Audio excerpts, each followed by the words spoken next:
And I arrived on these shores on the back of a 30-foot crocodile spoke so by.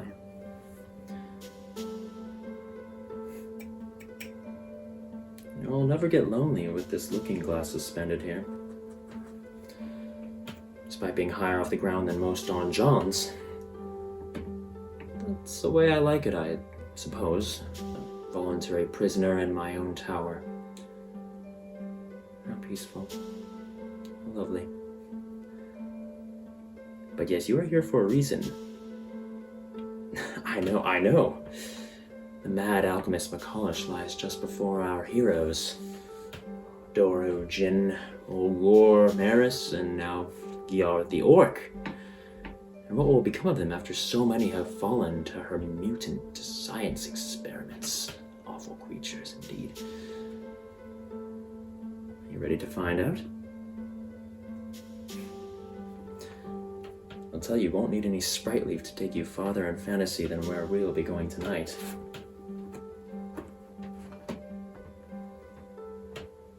I give you the last portion of the tale of Skaho Academy. Alright, little recap here. Let's see what we have. So, our heroes peruse the Academy grounds, discovered the love affair that Makalish was having with a man named Dosyov, who sadly passed away.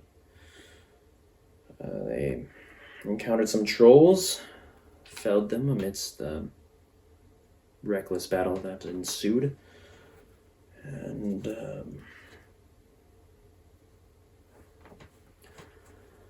now they stand before the private polygenesis room.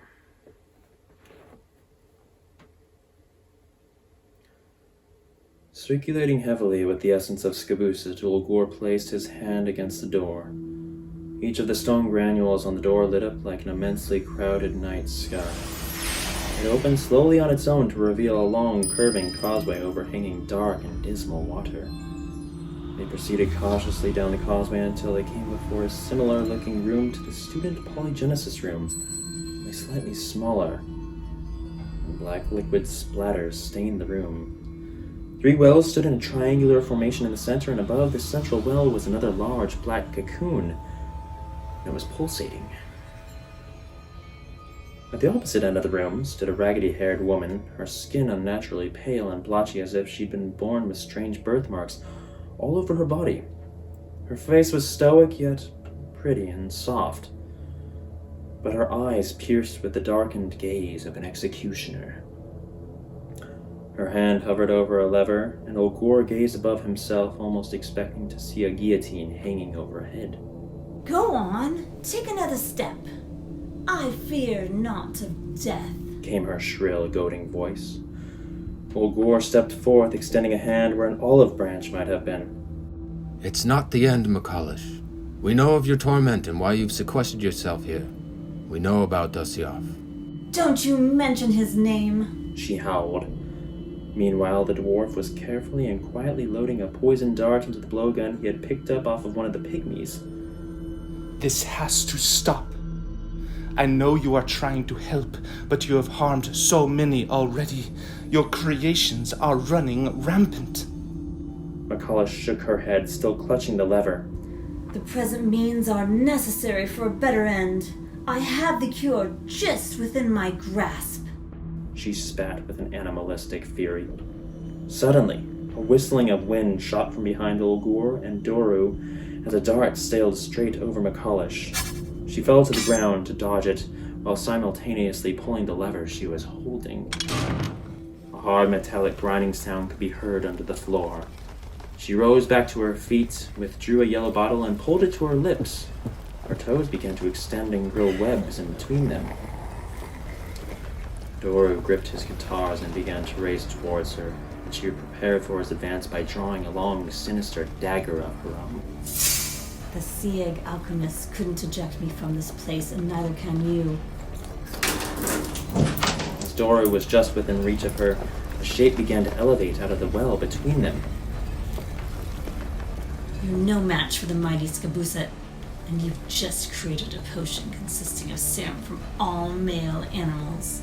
The Skabusit has your smell now, and he doesn't like other male competitors. The beast emerged right in front of Doru, and he held back his fear upon beholding it.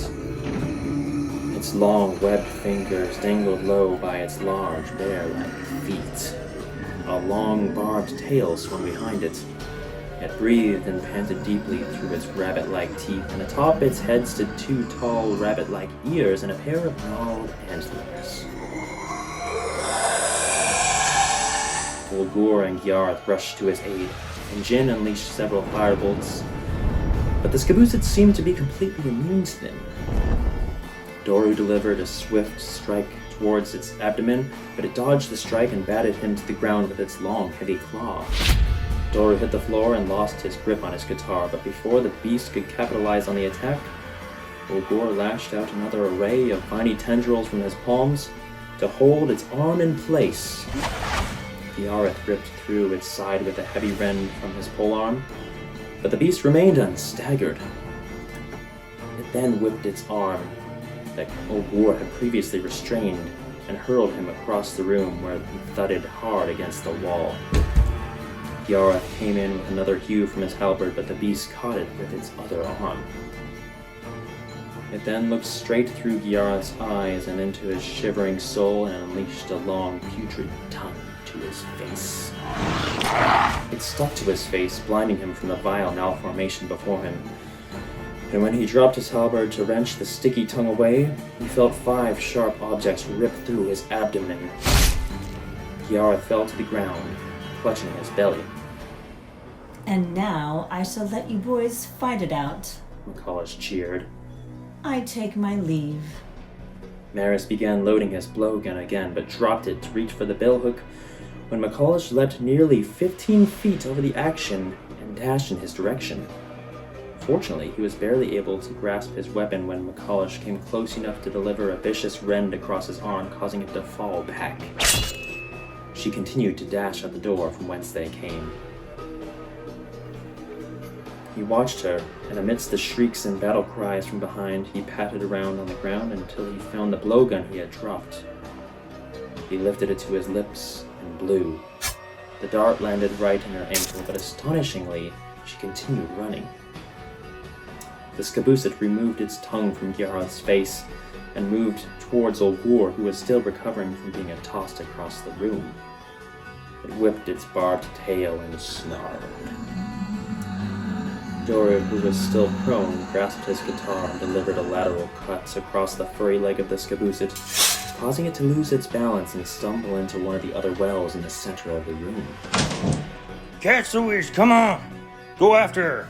Shouted Maris, and each of them seized the opportunity to rally as best they could and begin back down the causeway and after Makalish, who was now out of sight.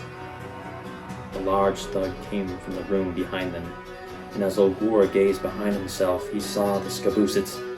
It dropped its antlers and began charging down the causeway towards them. Though it showed a limp in its stride, it was somehow still gaining, an unrelenting nightmare that no matter how fast you moved your legs, you feared you could not escape. But before long, the companions were before the door leading into the courtyard. It was ajar.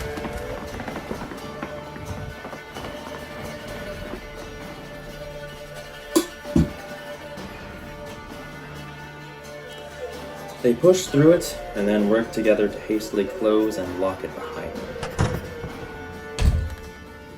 The door battered as the beast behind it attempted to push through. Doru stood at the ready with his guitars, but within seconds, the violent clamor had settled. The party turned to find Makalish on the ground on all fours.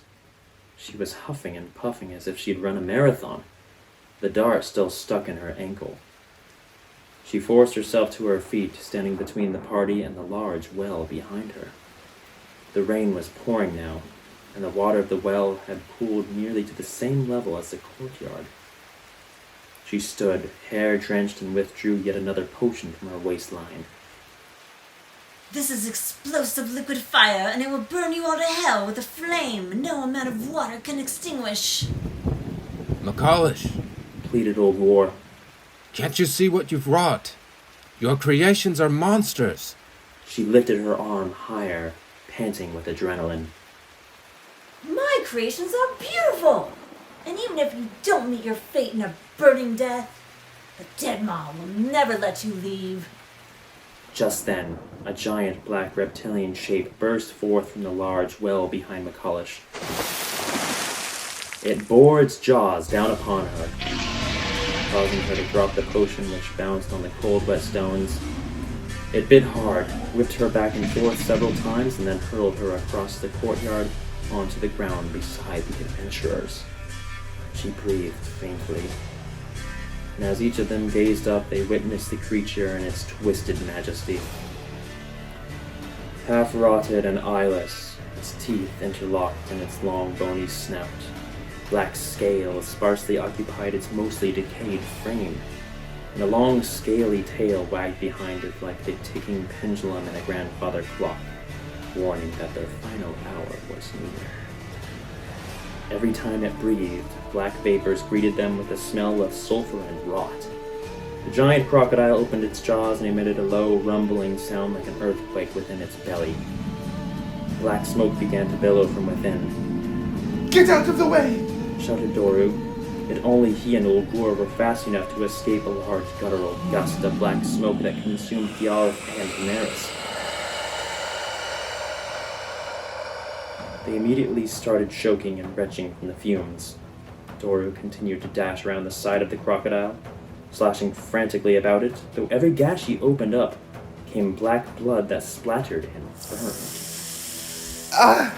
Screamed Doru, feverishly wiping away at the toxic substance. Don't get close! Its blood burns! Ulgur then attempted to raise the plants and vines from the stone tiles beneath it to restrain the creature's legs and snout. It fiercely ripped through its restraints and batted him aside with its mighty maw. Giarth had become too weak now from the noxious cloud and collapsed to the ground while the dwarf was barely able to escape and maintain consciousness. He was still wheezing heavily as he darted over to a low-hanging vine. Cover me, I'll take one of those vines. Once I get on its back, I'll ride the beast. With this spear in hand, I'll skewer it. Jin responded by hurling as many a barrage of fire bullets as he could manage, but lo, it was seemingly all rendered ineffective as the fire quickly dissipated in the heavy rain. By now, Maris had grasped the vine and run up some steps beside the wall leading to an upper terrace. He gazed down at the black beast. Here we go. One hand on the vine, one hand on the spear. I'm coming for this crocodile. Maris swung heroically over the crocodile, but was able to only just graze its hide. He continued to hurtle headlong into the wall on the opposite end of the courtyard, which knocked the wind out of him and caused him to drop his billhook. He held on for dear life as he hung as dead weight just above the dead. Doru delivered another few slashes at its leg, fighting through the burning pain and the spewing blood until the beast lifted up to snap at Maris. Thankfully it missed, but as it was coming down, one of the legs stepped on Doru, driving him into the ground. The weight cracked one of his ribs immediately. He found the breath fleeting fast from his body. Jin! Just let yourself go! Shouted Doru with the last full breath he was able to intake. Jin took in a deep breath on behalf of his comrade and charged right up to the giant rotting crocodile. He began to yell, allowing the fear to flood through him and out of his hands. Jin finally unleashed a cone of fire and shadow against the neck of the mighty beast. The crocodile recoiled slightly, but then came in with its snout to hammer him into the ground. Jin dodged out of its way just in time, and now lay sprawled out with one of his hands just out of reach of the liquid fire potion that Makalish had dropped. The giant crocodile, almost as if in slow motion, raised up its head and opened its jaws, preparing to devour Jin once and for all. Jin scrambled towards the potion until he was barely able to clutch it in 3 fingers. The Deadmaw drove down upon him, and as it did so, he held the potion high above his head. It bit fiercely onto his arm and lifted him up, preparing to swallow him whole. Jin released a bolt of fire to ignite the potion in its mouth, and it exploded, sending Jin backwards and chunks of the Deadmaw's head into the air like a grand firework finale. Jin hit the ground at the same time as the creature's headless, motionless body. The party helped Dora from beneath the Deadmaw's foot, and Maris down from the vine, and then surveyed the headless beast for just a moment longer. They breathed out a sigh of relief to discover that something once undead could really be killed for good. The rain was still falling heavily as Jin turned around to approach Makalish. She had deep bite marks in her and appeared to be fading quickly. In the potion room, there's a restoration elixir. You can still save your orc friend. Desperate and almost out of time, they realized they had no choice but to trust her. After all, Giareth lay motionless beside her. He may well have already been dead. Ulgur and Dora rushed into the room and quickly emerged with the bottle in their hands. Ulgur cradled his head as Dora lifted the substance to his lips. After a moment, Giareth breathed once more, deeply and strongly. I'm not dead. Yet. They each looked over to Makalish now. Her eyes were closed. Ulgur grasped the potion from Doru's hand and moved beside her. Ulgar, what are you doing? Spoke Doru, as the druid lifted the remedy to her lips. Jin approached and held his hands to her. Soft, singeing fire cauterized the wounds. Makalish opened her eyes and gazed all about her as if seeing the world for the first time. I see now my folly. I was wrong to obsess. I lost myself in my work just as I lost Dusioff. Few can bring back the dead. Even the alchemists were still working to discover the mysteries of rebirth. Maris stepped forth, mouth agape, like a child who'd had his toy taken from him. He tossed his billhook violently to the ground. My friend is dead because of you. Along with many other people who live around these parts. They've been suffering because of all this, and that's the price you pay because of your mad experiments. Makalish closed her eyes and grimaced. I know. She rose to her feet, still stumbling. And that is why I have to leave. I fear you cannot return home to Tushasu. Spoke Dora. Makalish gazed over the overgrown walls into the swampy canopy beyond. The swamp is my home now. It has been for much a time, and so I will fade into it like the mist over a glassy bay. She turned to look at them. Whoever comes to repossess the academy, tell them the cure to Miraphoisis has been found. The Skabusit's blood is the answer. Say my name before him, and he will settle down. She pulled a lever near the front gate, and it slowly opened. As she began to walk out, Ulgur called out to her. Makalish, it's dangerous out there. Makalish looked at him without giving any kind of response, turned, and walked into the swamp until the willow shrub and fog banks took her.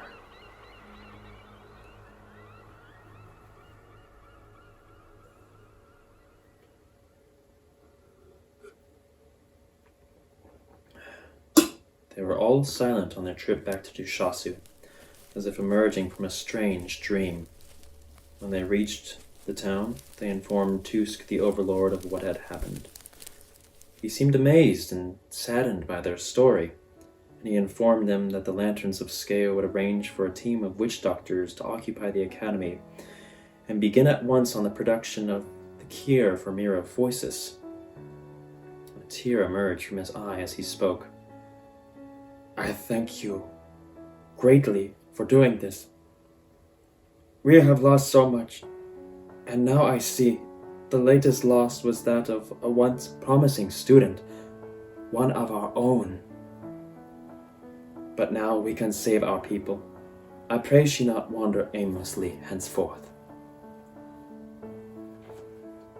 Tusk generously awarded each of them with new armor and equipment, and a sack of gold so heavy a second mule needed to be added to the cart to carry it home. Yareth gave each of them a mighty farewell squeeze before heading home to his tribe in Odland. He winced in pain with each hug, as the wound from the scabusit was still painful. Though with the proper medicine that his tribe would be able to provide, it would heal in time. Doro, Ulgor, Jin, and now Maris began home as well. They traveled north along the road that would lead them past the city of Veldsmine, through the fields of Hest, until finally they would be back home in Roke, rolling in riches. Hope y'all don't mind if I stay with you a little longer, spoke Maris. They had just finally emerged from the swampy canopy and bathed in the refreshing golden light of the Hestites' sun once more. Ulgor placed a hand on his shoulder. Not at all, Maris. Thank you. After spending half my life in a hobgoblin prison and losing my own friend to some mutant beast in a dark labyrinth, I know not what to do with the rest of my life. I will let you in on a secret, Maris. Replied Doro as he guided the reins on the cart. Neither do we. We just figure it out as we go along. Jin looked back at the forested road behind them. I'm going to miss that place. So dark and comforting. Doro shook his head. I guess you're just going to have to take us to your home in the Shadowfell sometime, Jin. You wouldn't like it, replied the fetchling, staring back at the shady canopy of the Scalvus border. It's very dark.